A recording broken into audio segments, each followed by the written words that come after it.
San Pedro. Okay lang sa akin kung ako'y dedo na, basta't ikaw ang lagi kong kasama. Kaya ale, nasa langit na ba ako?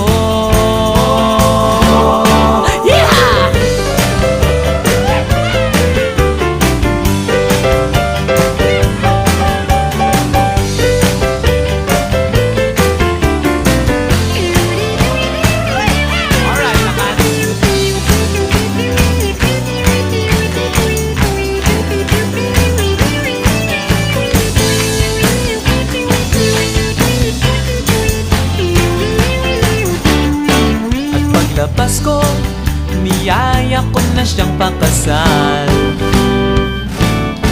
Inanggihan niya at nasabi may asawa na siya.